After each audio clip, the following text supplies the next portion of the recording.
오늘 은혜 받으실 하나님의 말씀은 요한계시록 7장 9절에서 10절, 13절에서 17절까지의 말씀입니다.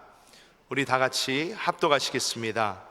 이 일 후에 내가 보니 각 나라와 족속과 백성과 방언에서 아무도 능히 셀 수 없는 큰 무리가 나와 흰 옷을 입고 손에 종려가지를 들고 보좌 앞과 어린 양 앞에 서서 큰 소리로 외쳐 이르되 구원하심이 보좌에 앉으신 우리 하나님과 어린 양에게 있도다 하니, 장로 중 하나가 응답하여 나에게 이르되 이 흰옷 입은 자들이 누구며 또 어디서 왔느냐?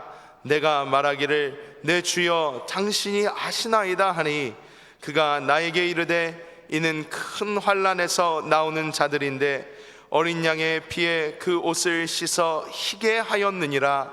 그러므로 그들이 하나님의 보좌 앞에 있고 또 그의 성전에서 밤낮 하나님을 섬기매 보좌에 앉으신 이가 그들 위에 장막을 치시리니 그들이 다시는 줄이지도 아니하며 목마르지도 아니하고 해나 아무 뜨거운 기운에 상하지도 아니하리니, 이는 보좌 가운데에 계신 어린 양이 그들의 목자가 되사 생명수 샘으로 인도하시고 하나님께서 그들의 눈에서 모든 눈물을 씻어 주실 것임이라. 아멘. 오늘 저는 계시록 7장 9절에서 10절, 13절에서 17절 말씀을 가지고 하늘에서의 그리스도의 사역이란 제목으로 말씀을 한번 나누겠습니다. 이 마지막 때 우리의 신앙의 필요는 바로 이기는, 승리하는 성도가 되는 것입니다. 우리가 이기고 승리하는 성도가 되려면 바로 하늘에서 사역하시는 그리스도를 볼 필요가 있습니다. 우리 그리스도는 지금 어디 계시는가? 우리 그리스도는 바로 하늘 보좌에서 대제사장으로 우리를 중보하여 사역하고 계시는 줄 믿습니다. 사도 요한이 성경 요한계시록을 기록합니다. 사실 요한계시록은 성경의 마지막 책입니다.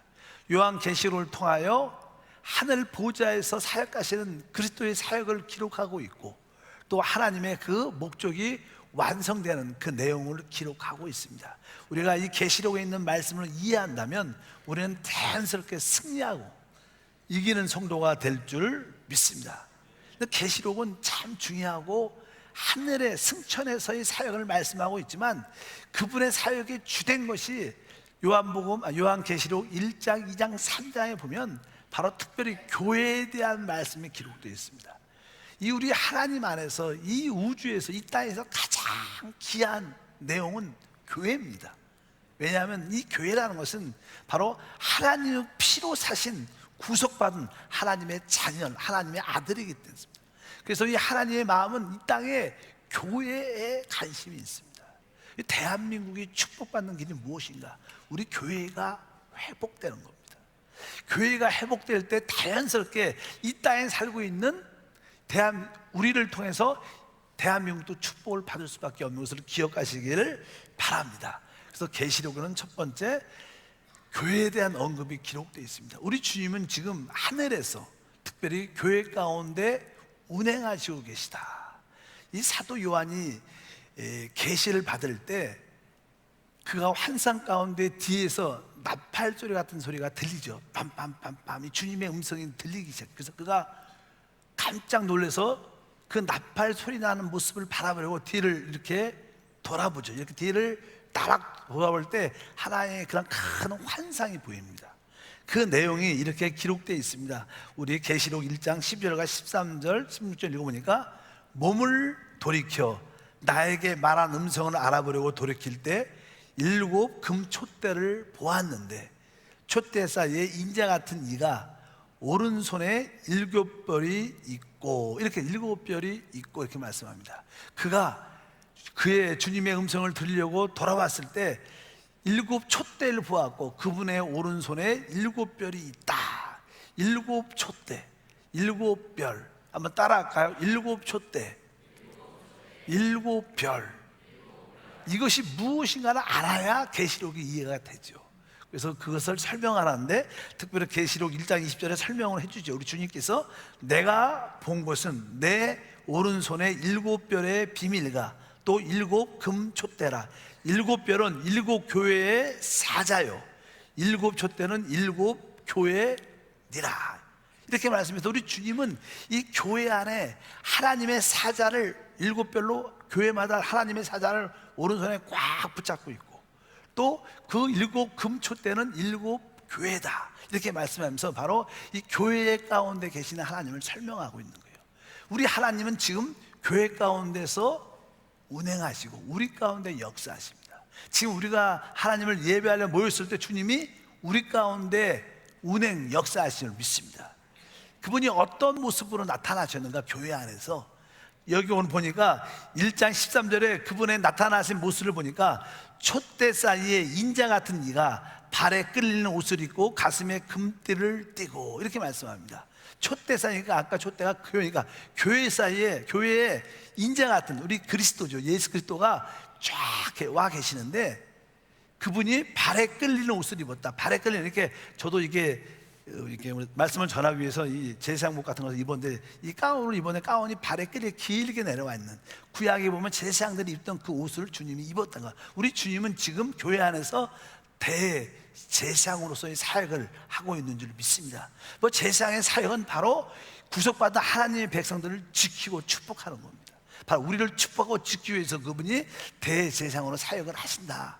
그러니까 여기 발에 끌리는 옷을 입고 가슴에 금띠를 띄었다. 가슴에 금띠를 띄었다. 원래 보통 이 띠라는 것은, 허리띠는 이렇게 허리에 띠니까 허리띠라고 말합니다. 근데 허리에 띠를 띠는 것은 우리가 일을 하려고, 어떤 일을 하려고 할 때 허리에 띠를 힘을 주고 열심히 해보자, 허리띠를 묶고 이런 단어가 있는데 여기는 보면 허리에 띠를 띠지 않아요. 왜? 그분의 일은 이미 다 성취되었습니다.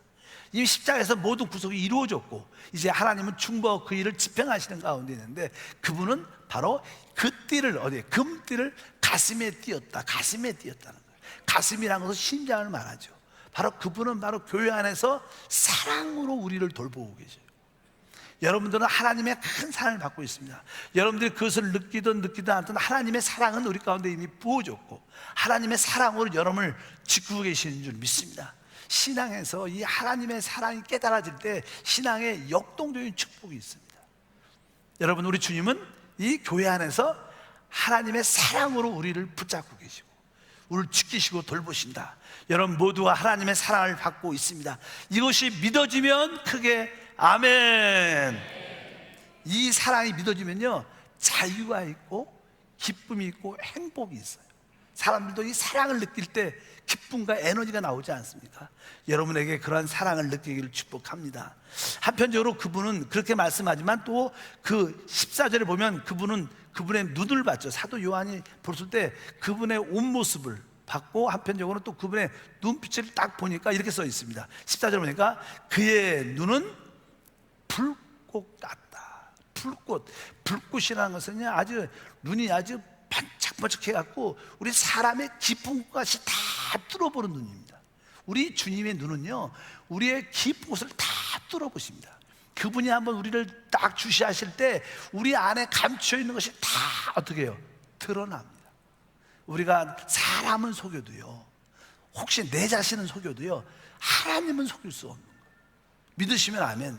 그래서 양심의 깊은 곳에서부터 우리의 모든 허물들, 부족함들이 다 드러난다는 거예요. 그분은 불꽃 같은 눈으로 우리를 보십니다.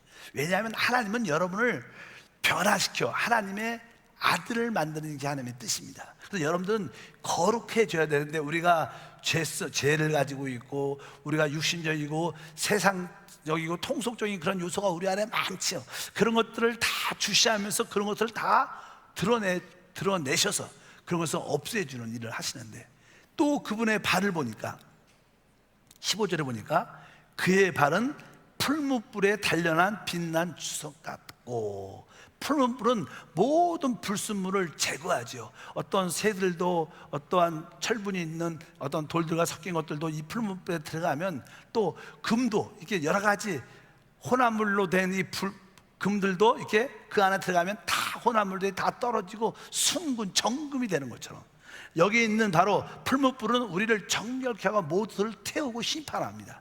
그래서 주님이 우리를 쫙 바라보면 우리 안에 감추이고 아까 죄에 속한 거, 육신에 속한 거, 세상에 속한 거, 통속적인 모든 것이 다 드러나서 다 태워지고 우리가 거룩하게 변화된다는 거예요. 하나님은 여러분을 거룩한 하나님 아들로 변화시키는 놀라운 역사가 함께할 줄 믿습니다. 여러분들이 교회에 올 때 그것을 느끼죠. 교회에 올 때 하나님 말씀을 통해서 우리의 부패함과 더러움과 죄성들이 드러나 보여요. 그리고 기도할 때 그분이 바로 그것을 다 제거해 주시고 우리를 깨끗하게 정결케 하는 그러한 놀라운 역사를 함께할 줄 믿습니다. 그래서 여러분들이 교회에 올 때 바로 주님의 그러한 바로 사랑도 느끼지만 사랑 안에서 우리의 감추은 것이 드러나고 그것이 심판을 통하여 다 거룩하게 처리될 때 우리는 하나님의 영광에 참여하는 축복을 갖게 될 줄 믿습니다. 여러분 모두가 개인적으로 그러한 체험이 있습니다. 여러분들이 막 교회에 올 때, 예배할 때, 기도할 때 점점 정결케 되는 그런 요소가 있는 줄 믿습니다. 그럼 우리 주님은 왜 이런 일을 하시는가? 왜 이런 일을 하시냐? 이 마지막 시대에 이 땅에 하나님 나라가 세워지고 영세가 시작하기 전에 하나님은 바로 이기는 자를 통해서 그 일을 하셔요. 누굴 통해서요? 이기는 자를 통해서 그 일을. 그래서 하나님은 교회 안에서 이 마지막 시대에 이기는 자를 찾고 계십니다. 그래서 계시록 2장에 3장에 보면 7교회 설명이 쭉 나오는데 항상 각 교회마다 이기는 자들에게 이러한 복을 주겠다. 이기는 자들에게. 주님은 지금 무엇을 하고 계시는가? 교회 안에서 이기는 자를 찾고 계십니다. 그래서 이 사도 요한이 이제 하늘 보좌를 쫙 바라보니까 하늘 보좌의 광경이 기록되어 있습니다. 우리 한번 7장 9절과 10절을 다 같이 한번 읽어보니까 2일 후에 내가 보니 각 나라와 족속과 백성과 방언에서 아무도 능히 셀 수 없는 큰 무리가 나와 흰 옷을 입고 손에 종려가지를 들고 보좌 앞과 어린 양 앞에 서서, 여기 보니까 아주 모든 나라 중에서 여기 보니까 뭐 나라와 족속과 백성과 방언에서 아무도 셀 수 없는 큰 무리, 아주 큰 무리가 하나님과 어린 양 보좌 앞에 서 있다는 거예요. 하나님과 어린 양의 보좌 앞에 바로 옆에 서 있다는 거예요. 이 사람들이 바로 이기는 사람이에요. 누구요? 이기는 사람들. 이런 사람들이 아무도 셀 수 없는 큰 무리가 있다는 거예요. 저는 개인적인 꿈이요, 우리 한세 교회가 이 무리 안에 들기를 원해요. 진짜 제 개인적인 꿈은, 소망, 저는 사역을 거기에 목표를 두고 있습니다. 우리 한세 교회 성도 중에서 대부분 사람이 이 셀 수 없는 이 무리 안에 하나님과 어린 양 보좌 앞에 같이 서 있는 거예요. 야, 얼마나 영광스럽겠습니까? 거기에 서 있기를 주님으로 축복합니다. 근데 이들이 어떻게 서 있을까? 그들의 모습을 보니까 그들이 아주 흰옷을 입었다. 그들이 흰옷을 입은 이유가 무엇인가? 뒤에 설명이 쭉 나는데 그들이 바로 어린 양의 보혈로 깨끗이 씻겨졌다는 거예요. 보혈로 여러분들이 순간순간 깨끗이 씻겨지기를 주님으로 축복합니다. 그리고 뒤에 보니까 손에는 종려 가지를 들었다. 종려나무의 가지는, 종려나무는요 승리의 상징입니다.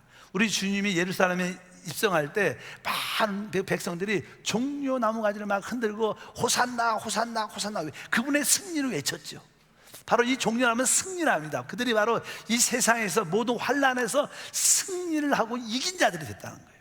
여러분 모두에게 신호가 승리의 종려가지가 있기를 주님으로 축복합니다. 그래서 하나님 보좌 앞에 서 있는 바로 수많은 셀 수 없는 무리들, 그래서 자세하게 설명이 나오지. 아까 우리가 봉독했습니다. 그래서 다시 한번 13절부터 읽어보면 장로 중 하나가 응답하여 나에게 이르되 이 흰옷을 입은 자들이 누구며 또 어디에서 왔느냐? 내가 말하기를 내 주여 당신이 아시나이다 하니 그가 나에게 이르시되 이는 큰 환난에서 나오는 자들인데 어린 양의 피에 그 옷을 씌어 시에게 하였느니라. 그러므로 그들이 하나님 보좌 앞에 있고, 이렇게 그들이 하나님 보좌 앞에 있고 또 그의 성전에서 밤낮 하나님을 섬기매 보좌에 앉으시니가 그들의 위에 장망할 지시리니, 바로 하나님이 그들 사이에 집을 주고 그들과 함께 거하신다는 거예요. 그리고 그들이 다시는 줄이지 아니하고 목마르지 아니하며 해나 아무 뜨거운 기름이 상하지 아니하리니 이는 보좌 가운데 계신 어린 양이 그들의 목자가 되사 생명수 샘으로 인도하시고 하나님께 그들의 눈에서 모든 눈물을 씻어주실 것입니다. 바로 이 표현들은 바로 드디어 이들이 보혈과 모든 환난을 이기고 승리한 자들로서 하나님 보좌에 서 있는 이기는 자들이다, 승리의 자들이다. 여러분 모두가 승리의 자들이 되기를 주님으로 축복합니다. 그러면 이 성경은 바로 이 이기는 승리의 무리들에 대해서 여러 가지 다른 표현들이 기록되어 있어요. 어떻게 이들이 이기는 자에 대한 설명도 기록되어 있고요, 다른 표현들이 있는데 그 표현들을 한번 보겠습니다. 첫 번째 그 이기는 자들의 표현이요, 계시록 12장 1절부터 5절까지 기록되어 있습니다. 뭐 길지만요, 또 이 단어들이 좀 이렇게 어색한 단어들이죠. 왜? 하늘에 있는 광경들이기 때문에 우리 세상의 사람들 지혜가 이해력으로는요 이게 무슨 뜻인가 이해가 잘 안 갈 수가 있어. 그래서 한번 읽어보겠습니다. 1절부터 5절까지. 하늘에 큰 이적이 보이니 해를 옷 입은 한 여자가 있는데 그 발 아래는 달이 있고 머리에 12별의 관을 썼더라. 이 여자가 아이를 뱀에 해산하게 되어 아파서 애쓰며 부르짖더라. 하늘에서 또 다른 이적이 보이니 보라, 한 큰 붉은 용이 있어 머리가 7이요 뿔이 10이라. 그 여러 머리에 7 왕관이 있는데 그 꼬리가 하늘의 별 3분의 1을 끌어다가 땅에 던지더라. 용이 해산하려는 여자 앞에 그가 해산하면 그 아이를 삼키고자 하더니 여자가 아들을 낳으니 이는 장차 철장으로 만국을 다스릴 남자라. 그 아이를 하나님 아까 그 보좌 앞으로 올려가더라. 쉬운 말로 말하면 해를 옷 입은 한 큰 여자가 있다는 거예요. 그 여자가 아이를 가져서 출산을 할 때가 됐다는 거예요. 성경에서요, 하나님은 구약에 보면 나는 이스라엘 백성을 향해서 나는 너희의 남편이다, 그리고 이스라엘 백성한테 바로 너희는 내 아내다, 이렇게 남편과 아내로 설명을 해요.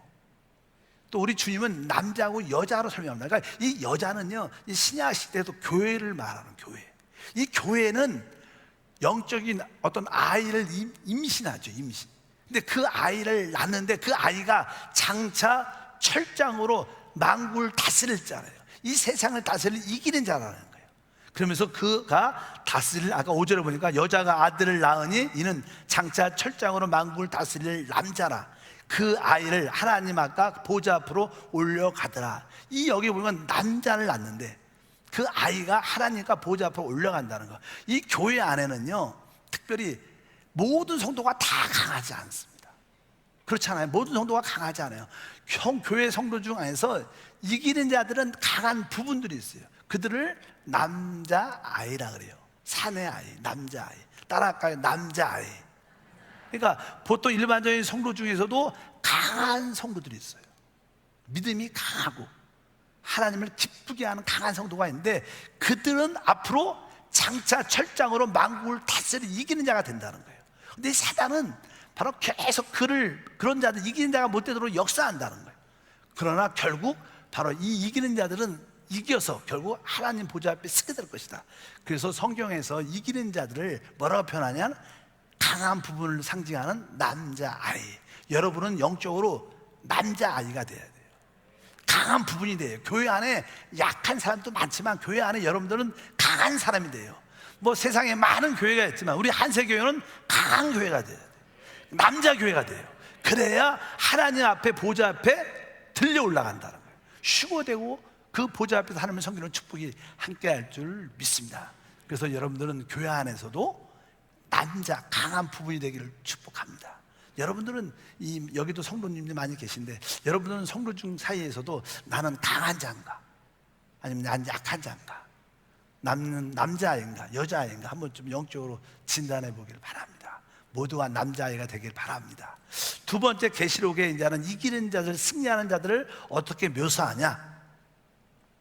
우리 계시록 14장에 1절과 4절과 5절에 아주 특별한, 여러분들이 이단에 대한 이야기를 한 번쯤 들었으면 이단에 나오는 그런 이야기가 많이 나와요. 한번 1절, 4절과 5절과 또 내가 보니 보라 어린 양이 시온산에 섰고 그와 함께 14만 4천이 서 있는데 그들의 이마에는 어린 양의 이름과 그 아버지의 이름을 쓴 것이 있더라. 근데 이 사람들을 설명할 때 이 사람들은 여자와 더불어 더럽히지 아니하고 순결한 자라, 어린 양이 어디로 인도하든지 따라가는 자며 사랑 가운데 속량을 받아 처음 익은 열매로 하나님과 어린 양께 속한 자들이니 그 입에 거짓말이 없고 흠이 없는 자들이더라. 여기 보니까 하나님의 어린 양이 시온산에 서 있는데 그 옆에 14만 4천 명이 같이 서 있는 거예요. 근데 14만 4천 명에 서 있는데 그달에 그 이마에 다 어린 양의 이름과 하나님의 이름이 기록되어 있다는 거예요. 그래서 뭐 여러분 알다시피 우리가 보통 어떤 물건을 샀을 때 이게 사고 나서 우리 옛날엔 그랬죠. 이렇게 어떤 분들은 도장을 이렇게 찍는 사람도 있고요. 어떤 분들은 자기 이름에 양병초 사인을 해갖고 이 책은 내 거다, 이런 의미가 있어요. 우리가 이 14만 4천 명 이마에 어린 양의 이름과 하나님의 이름이 있다는 건 그들이 뭐예요? 하나님께 속한 자라는 거예요. 하나님께 속한 자. 그래서 여기에 이기는 승리하는 사람을 몇 명이라고 표현해요? 14만 4천 명이 같이 서 있다. 그래서 성경을 해석하는 사람들이 이 14만 4천이 문자적으로 진짜 숫자적인 숫자냐 아니면 상징적인 숫자냐, 이런 해석을 많이 합니다. 근데 우리는 이게 문자적이뿐만 아니라 상징적인 뜻을 우리가 이해를 해야 됩니다. 보통 어떤 이단은요 12지파를 만들어서 이 시대에 12지파에 대해서 14만 4천 명이 돼야 된다, 이렇게 막 외치는 교회가 있어요. 교회라고 말하면 이단이 있습니다. 그래서 14만 4천 안 들으면 구원받지 못한다, 이런 이야기를 하는 이단 단체가 있다고 우리가 잘 압니다. 그래서 거기에 각 지파들이 있고 이런 이야기도 많이 들어요. 근데 이 14만 4천이란 단어가 어디에 나오냐면 또 여기에 나옵니다. 신약의 계시록에 두 번 나와요. 하나는 7장에 기록되어 있어요.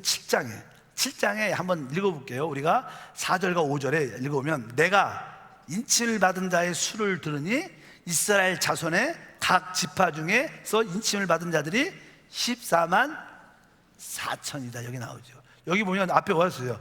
이스라엘 자손의 각 지파 중에서 인침받은 자들이 14만 4천이다. 그러면서 뒤에 보니까 유다 지파 중에 인침받은 자들이 1만 2천이고 루벤 지파 중에서 1만 2천, 각 지파 중에 1만 2천, 계속 12지파에 1만 2천 이름이 쭉쭉쭉쭉 기록되어 있습니다. 근데 여기에 말씀을 보면 이 내용은 정확하게 이런 뜻입니다. 앞으로 이 땅에 이 세상을 통치하는 세계의 지도자가 나옵니다. 아주 카리스가 넘치는 놀란 지도자가, 여러분 알다시피 요즘에 미국도 그렇고 일본도 중국과의 관계, 중동의 전쟁들, 뭐 여기 베네수엘라 여러 가지 세계 정치적으로 경제적으로 너무 어려운 시대에 우리 살고 있습니다. 그래서 사람들의 꿈이 진짜 이 세계를 좀 멋지게 이끌어갈 지도자가 필요하다, 진짜 유명한 지도자가 필요하다, 참된 지도자가 필요하다. 그런 지도자를 찾는데 앞으로 그런 지도자가 나옵니다. 그 지도를 세상 사람들은 그분을 최고의 지도자라고 말하지만 우리 영적으로 우리가 볼 때는 그를 적 그리스도라고 해요. 왜? 처음에는 그가 이 세상을 통합하면서 이 세계를 멋지게 이끌어가다가 그에게 사단 영이 탁 들어가면서 어느 날 그가 자기가 하나님이라고 그럽니다.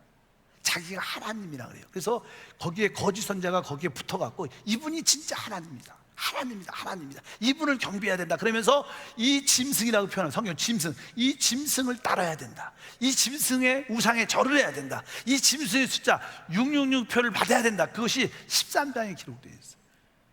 그래서 여기에 이럴 때 이제 대부분 국가들, 많은 나라들은 대부분 그 유명한 카리스가 있는 지도력이 있는 아주 놀라운 멋진 그 지도자를 따르게 됩니다. 그런데 이스라엘 백성들은 옛날에 우상을 한번 섬겼던 경험이 있기 때문에 어떤 우상에도 절하지 않습니다. 근데 이스라엘 백성만, 유대인들만 그 적그리스도를, 세상의 지도자를 반대하고 우리는 경배하지 않는다, 따르지 않는다. 그러니까 그 세상의 지도자가 유행과 함께 모든 연합군과 함께 이스라엘 공격을 하면 멸망을 시킵니다. 완전히 멸망시키는 전쟁을 아마겟돈 전쟁이라고 해요. 아마겟돈 전쟁이 일어나기 전에 이 땅에 대환란이 일어나요. 그래서 자기 그 적그리스도를 따르지 않는 모든 사람을 거의 죽입니다. 거의 죽여요.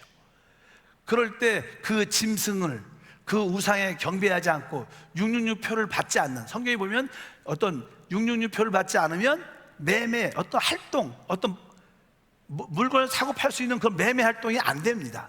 모든 바코드 시스템으로 모든 것이 통제되기 때문에 할 수가 없으니까 결국 따르지 않는 사람들은 순교를 하게 돼요. 그럴 때 이스라엘이 멸망을 거의 할 때 하나님이 이스라엘 중에서 신실한 사람을 지켜주십니다. 그때 각 지파별로 12,000명씩 살려두죠. 합해갖고 14만 4천을 하나님이 보호해 준다. 그래서 여기 아까 7장에 그런 이야기가, 이스라엘 중에 14만 4천을 하나님이 지켜줄 것이다, 대환란 때. 이것은 우리에게 해당되는 게 아니에요. 이방인들에게 해당되는 게 아니라 그 14만 4천은 유대인들에게 해당되는 숫자, 특별히 지파별로 얘기하는 것입니다. 그런데 여기에 아까 오늘 말씀에 보면 또 14장에 그런 말씀이 기록되어 있었죠. 14만 4천이라는 숫자, 거긴 지파에 대한 이야기가 안 나와요. 14만 4천 명이 시온산에 어린 양과 함께 서 있다, 이기는 자가 됐다는 거예요. 이게 무슨 뜻이냐? 원래 이제는 성경을 해석할 때 숫자적으로요, 하나님의 숫자는 삼위일체이기 때문에 1하고 3이라는 숫자가 하나님의 숫자입니다, 상징적으로. 그래서 삼위일체, 3이라는 숫자가 하나님의 숫자고요. 그 다음에 이 땅에 피조된 우리 사람들의 숫자, 이렇게 1, 2, 2자라는 숫자는 그러니까 증인. 항상 우리가 증인은 전도할 때도 2사람씩 보냅니다. 항상 누구를 이렇게 판단할 때, 비판할 때, 또 고소할 때 증인 2사람이, 이자는 증인의 숫자, 이런 숫자가 쭉 있어요. 근데 사라는 숫자는 우리 피조물, 사라는 숫자는 우리 피조물 숫자입니다. 그래서 이 3이란 하나님의 숫자와 피조물인 사람의 이 더해면 이 땅에서는 뭐예요? 7이죠. 아까 뭐 7교회, 이 땅에서는 교회가 7교회가 있다. 기계회가 많죠. 대표하는 게 7교회, 7금초대, 7별, 이렇게 7이라는 건 이 땅에서 완전한 숫자예요. 그런데 하늘에서는요, 이 하나님과 사람이 이렇게 연합되죠. 하늘에서는 하나님과 우리가, 하나님이 우리 안에, 우리가 하나님 안에 있으면서 하나의 하나님과 우리가 하나 되는 그런 실체를 가져요. 하나님과 우리가 하나가 된다. 그 하나가 된다는 뜻은 우리가 숫자적으로도요, 3 곱하기 4는 몇이에요? 10입니다. 12. 그러니까 3 곱하기 4는 연합됐다는 뜻, 곱해졌다는 거예요. 그러니까 이것은 10이라는 숫자는 어떻게 나눠갖고 3과 4를 만들 수 있지 않아요. 이건 완전히 연합된 거예요. 3 곱하기 4는 12이 된 거예요. 그러니까 하늘의 모든 숫자 기초는 12이에요. 이 뜻은 무슨 뜻이냐면 바로 하나님과 사람이 연합된 숫자가 하늘의 숫자입니다. 모든 기초가 12이, 하늘의 숫자는 12입니다, 기초가. 그래서 12. 그래서 이제 하늘에 보면 12 곱하기 또 12제자 12를 하니까 144가 나와요. 144.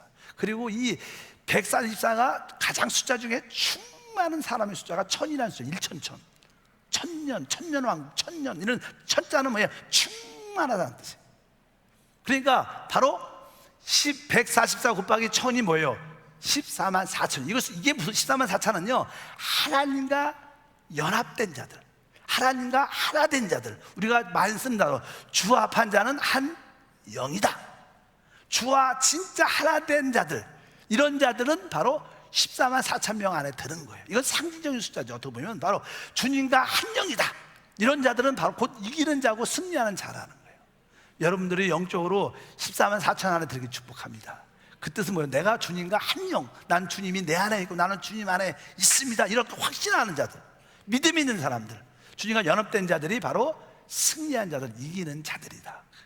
이런 자들은 오늘 말씀에 있는 것처럼 바로 이 사람들은 여자와 더불어 더럽히지 아니하고, 재밌는 이야기를 하면 만약에 이 숫자가 일반적인 숫자, 문자적인 숫자 14만 4천이라고 하면, 문자적으로 14만 4천이라고 그러면 여기 뭐라, 이 사람들은 사전에 뭐라 썼어요? 이 사람들은 여자와 더불어 더럽히지 않으려고. 이건 동정성을 지켰다는 거예요. 그러면 결혼한 사람은 아무도 여기에 못 들어가요. 이걸 문자적으로 해석을 하면 그렇잖아요. 여자와 더럽히지 않았다, 자기의 동정성을 지켰다는 거예요. 여기에 어떤 누구도 해결되지 않아요. 뭐 결혼하지 않은 신실한 사람도 해당되겠지만 그렇지 않다는 거예요. 그러니까 이것은 바로 주님과 영적으로 연합한 자들의 실체입니다. 그런 사람들은 이기는 자라 그래요. 주님과 한영 되기를 축복합니다. 여러분들이 주님이 내 안에 있고 나는 주님과 하나다, 이런 확신이 있어야 돼요. 주님이 매일 우리에게 말해요. 너희가 내 안에 거하면 나도 너희 안에 거하겠다. 하나의 실체다. 나는 푸른나무고 너희는 같이다. 주님과 진짜 하나된 믿음 있는 사람들, 이런 사람들이 이기는 자, 14만 4천의 실체인 줄 믿습니다. 이렇게 표현을 하고 있고요. 마지막에 하나가 더 있는데 이제 15장 2절입니다. 15장 2절을 읽어보니까 또 내가 보니 불이 섞인 유리바다 같은 곳이 있고 짐승과 그 우상과 그 이름의 수를 이기고 벗어난 자들이 유리바닷가에 서서 하나님의 검은고를 가지고, 여기 보면 이기는 자들을 또 하나 설명하는데, 아까 말씀드렸지만 이 땅에 적그리스도가 이 세상을 통치하는 자가 세상을 지배할 때 지배를 하게 됩니다. 그럴 때 아까 말씀드린 것처럼 이제 적그리스도를 따르는 증거로서 이 짐승을 다 적그리스도를 따르고 그의 우상에게 경배하고 또 그 짐승의 숫자인 표 666을 받아야 된다, 이렇게 말씀합니다. 근데 세상 사람들은 대부분 그런 통치 안에 들어가게 되죠. 근데 우리는 영적으로 이 세상에서 믿음이 있는 사람들은 저게 적그리스도구나, 성경에도 저 사람을 따르면 안 된다, 우리는 짐승을 경배하는 것을 거부한다, 우상에 절하지 않겠다, 666표를 받지 않겠다, 이런 분들은 다 죽습니다. 이 땅에서 그에 의해서 어떻게 보면 순교하죠. 다 죽습니다. 그런 자들, 순교하는 자들은 이기는 자들이라고 주님이 말씀하세요. 원래 역대로 순교한 자들은 원래 이기는 자들이에요. 주님을 위해서, 말씀을 위해서 순교했는데 다 이기는 자들이죠. 근데 그 마지막 시대에 이런 상황이 이루어진다는 거예요. 그래서 아까 다시 한번 읽어보니까 아까 내가 보니 불이 섞인 15장 2절에 유리바탕을 가지고 짐승과 그 우상과 그의 이름의 수를 이기고 벗어난 자들, 이분들이 이미 순교해서 부활하여 주님 앞에 서게 되죠. 이런 사람들이 이기는 자다. 뭐 그럴 일은 없겠지만 뭐 그럴 일이 있습니다. 근데 무슨 뜻이냐면, 혹시 우리가 휴거가 되지 못한다면 우리는 이 땅에 남아있을 것이고 적그리스도의 그 핍박을 보게 될 겁니다. 그리고 적그리스도가 다 진짜 이 지구가 진짜 하나가 돼야지 우리가 이 어려움을 탈피하고 이길 수 있다. 모든 이 인류의 모든 인류는 이 세계화를 위해서 다 같이 한 생각과 한 목적을 가져야 된다. 이제 이 세계 지도자를 우리 모두가 다 따르자. 막 국가적으로 다 그를 경배할 겁니다. 그럼 많은 사람들이 그를 추종하게 될 거예요. 그러니까 그를 따르고 그의 우상에 다 경배하고 그가 말하는 666이라는 시스템에서 우리가 다 동참하자. 그럴 때 여러분들이 동참하면 우리는 멸망받는 거예요, 영적으로. 그러나 여러분들이 이런 말씀을 깨닫고 나는 거기에 거부한다, 난 반대한다, 따르지 않겠다, 그러면 여러분들은 결국 붙잡혀서 순교할 겁니다. 그때 순교해야 된다는 거예요. 그래야지 어떻게 보면 이기는 자가 된다는 뜻을 여기에 설명하는 거예요. 믿으시면 아멘. 이 성경의 결론이죠. 이전에도 이긴 자가 있었고 지금도 이기는 자가 있고, 이제 우리가 휴거된 다음에 나머지 세상도 계속 이끌어갈 때 적그리스도에 의해서 순교한 자들이 있을 거라는, 그 사람들이 이기는 자들인데, 여러분들이 혹시 언젠가 남아있으면 안 되겠지만 남아있을 때 이런 이야기를 들으면 이거 진짜인가 보다, 이 666표를 받지 말자, 우상에 절하지 말자, 그런 믿음을 이끌어주면 축복합니다. 깨끗하게 순교해갖고 이기는 자로 만나길 부탁드리겠습니다. 이들은 이제는 노래를 부르죠. 15장 3절에 보니까 이들이 하나님의 종의 모세의 노래, 어린 양의 노래를 불러 이르되, 그들이 이제 이 대환란 핍박을 이기고 부활했기 때문에 그들은 모세의 노래, 알다시피 모세는 뭐예요? 이 세상의 왕들이 사단의 권세가 하나님의 심판을 받았다, 이것이 모세의 노래예요. 홍해 바다를 건너고 그들이 불렀던 노래가 세상의 왕이 심판받고 사단의 권세가 심판받았다, 이것이 모세의 노래고, 그들은 또 뭐예요? 구속, 이 어린 양의 노래, 바로 예수가 우리의 구속주 하나님이시다, 우리 어린 양 구주 예수 그리스도를 찬양합니다, 이것이 뭐예요? 어린 양의 노래인 줄 믿습니다. 우리 입술에는 세상 권세가 심판받은 것을 찬양하고 어린 양의 구속을 찬양하는 노래, 입술이, 그런 찬양의 고백이 우리 입술에 있어야 될 줄 믿습니다. 이런 자들이 바로 이기는 자들이다. 그래서 성경에서 이기는 수많은 무리들이 어떻게 남자아이로 묘사되고, 또 14만 4천이라는 단어로 묘사되고, 또 이 적그리스도를 이기고 유리바다에 서 있는 이기는 자들로 성경에 묘사가 되고 있어요. 바로 이런 사람들을 이기는 자들이라고 말씀합니다. 그리고 나서 이제 그러면 이기는 자들은 어떠한 축복을 받을 것인가?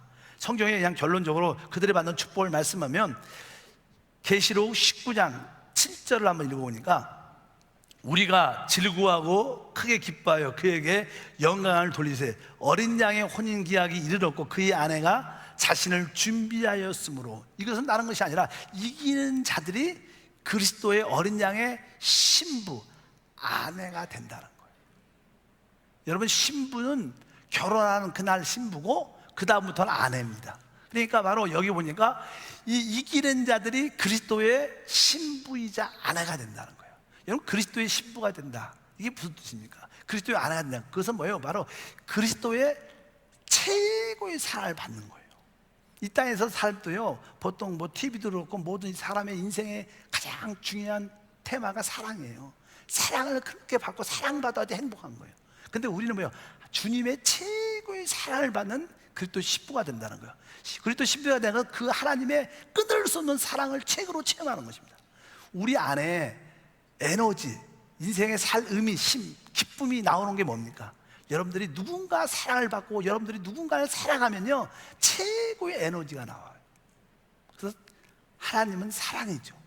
하나님은 최고의 에너지예요. 사랑이라는 게 우리 인간에게 갖고 있는 최고의 에너지인데, 바로 그 최고의 에너지 사랑을 주님께 받는 거예요. 그러니까 여러분에게 최고의 행복과 축복이 함께 할 줄 믿습니다. 이기는 자들이 뭐라고요? 그리스도의 신부가 되고 아내, 주님의 최고의 사랑받는 자가 된다는 거예요. 여러분이 그 누림을 갖기를 축복합니다. 두 번째는 21장 7절에 이기는 자는 이것들을 상속으로 받으리라. 나는 그들의 하나님이 되고 그들은 내 아들들이 되겠다. 그러니까 이기는 자들은 결국 뭐예요? 하나님의 아들이 된다는 거예요. 하나님의 아들이 된다는 것은요, 하나님의 그 생명을 가졌기 때문에 하나님의 생명을 최고도 누리는 거예요. 우리에게 기쁨과 자유와 뭐가 있는 것은 뭐예요? 그 생명이 넘쳐날 때. 우리 어린아이들은요, 아주 잘하는 가운데 있으니까, 생명이 아주 살아있으니까 막 조금만 아무것도 아닌데 막 웃고 막 신나고 지치지도 않아. 왜? 그에게는 생명이 막 넘치기 때문에 그래. 나이가 들면 생명이 약해지죠. 육신 생명이 약하니까 다 귀찮아, 다 맛도 없고 별로 기쁘지도 않아. 왜? 생명이 약해져서 그래요. 근데 막 우리가 하나님의 아들의 영생이라는 생명을 최고도 누리고 아들이 된다는 또 하나의 의미는요, 하나님의 기업을 우리의 유업으로 받는 거예요. 하나님은 이 우주와 이 땅을 기업으로 갖고 계세요. 통치하는 기업을 갖고 계신데, 바로 우리가 그 하나님의 기업을 아들로서 우리가 상속받는 거예요. 그 축복을 우리가 누리게 된다는 거예요. 여러분, 바로 이기는 자는 하나님의 아들이 되는 거예요. 여러분, 그 아들의 축복을 누리기를 바랍니다.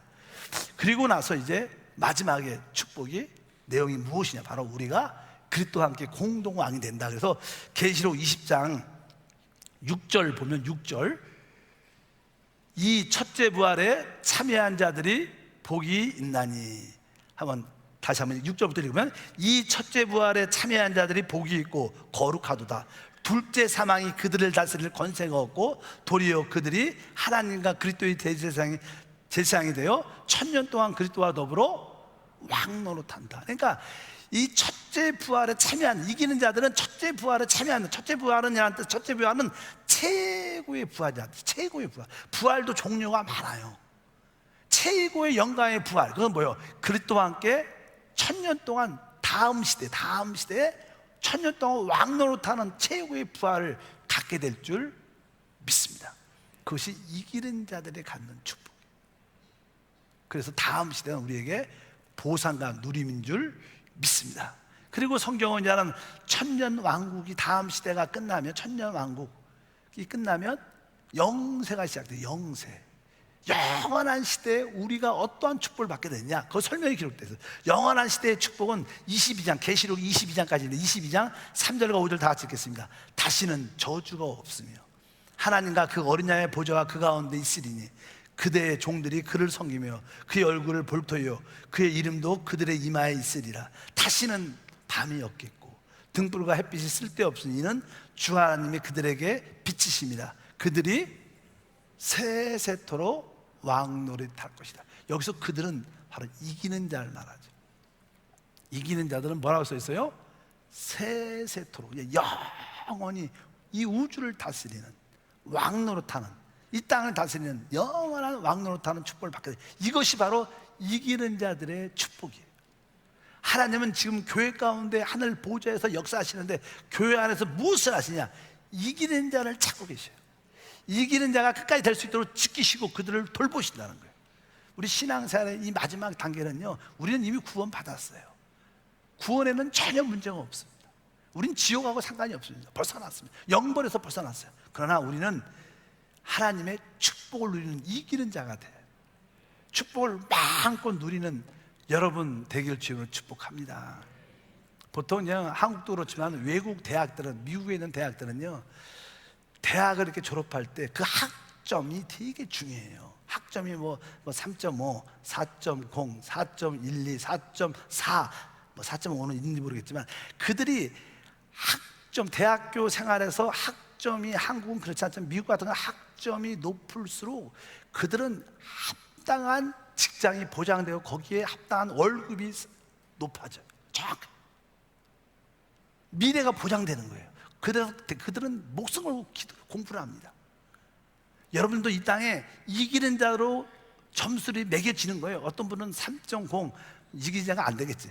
4.0, 4.1, 4.5까지 여러분들의 최고 이기는 자가 된다면 오늘 말씀에 있는 그 하나님의, 주님의 최고의 사랑, 하나님의 아들로서의 이 땅과 이 우주를 기업으로 누리는 축복을 넘어서 세세토록 막노타는 그런 축복도 함께 됩니다. 하나님은 사랑도 있지만 의로우셔요. 공정하게 상을 갚아주셔요. 심은 대로 거두게 됩니다. 하나님은 이 마지막 시대에 이기는 자를 찾고 계시고, 바로 저는 개인적으로 우리 한세교회 성도들이 진짜 이기는 성도가 됐으면 좋겠습니다. 그런 목표를 가지고 저는 이 교회를 이끌어가요. 이미 여러분 구원 받았으니까 거기에 대한 은혜가 있다고 생각합니다. 그러나 그 구원을 받았다면 이기는 성도가 되도록 작정하셔야 될 줄 믿습니다. 주님은 바로 하늘에서 바로 이 사역을 하고 계신다. 제가 이 말씀을 전하는 이유는요, 오늘 길게 이번 주 오늘 제가 싱케트로 중앙아시아 출발하는데, 그거에 있어서 설교를 이거 하려고 미리 준비해갖고 지금 여러분 앞에 연습을 한번 잘 해보고 거기 가서 아주 잘 하려고. 근데 거기 있는 성도들은요, 이런 말씀을 진짜 사모하고 이런 말씀을 이해를 해요. 여러분도 적어도 이런 말씀을 알고 이해는 해야 돼요. 뭐 상관이 없어 나하고. 여러분 그렇지 않아요. 여러분 진짜 주님이 살아계시고요, 주님 오시고 이렇게 이루어져요. 나중에 내가 속았어 이런 생각하지 마시고요, 진짜 세상에 속지 말고 물질에 속지 말고 다른 사람들의 이상한 소리 듣지 말고 진짜 진리의 말씀에 붙잡혀 승리하는 성도가 되기를 주의 이름으로 축복합니다. 기도하겠습니다. 하나님 아버지 감사합니다. 다시 한번 이 하늘 보좌에서 사역하시는 주님의 사역의 핵심적인 것은 바로 교회 안에 이기는 자를 찾고 계십니다. 특별히 많은 성도 중에서 강한 자들인 남자아이를 만들어내고 계시고, 하나님과 영적으로 연합된 실체인 14만 4천 명을 만들어내시고, 또 모든 적그리스도와 그 우상과 짐승의 숫자를 이긴 모든 환난을 통과하고 순교한 이기는 자를 찾고 계십니다. 우리 모두가 이러한 이기는 자의 반열일 수 있도록 은혜를 더하여 주시옵소서. 영적인 관심을 갖게 도와주시옵소서. 썩어질 이 세상에 속지 않게 도와주시고, 참된 다가오는 다음 시대, 영원한 시대를 준비하는 지혜가 있게 하옵소서. 주 예수 이름으로 기도하옵나이다. 다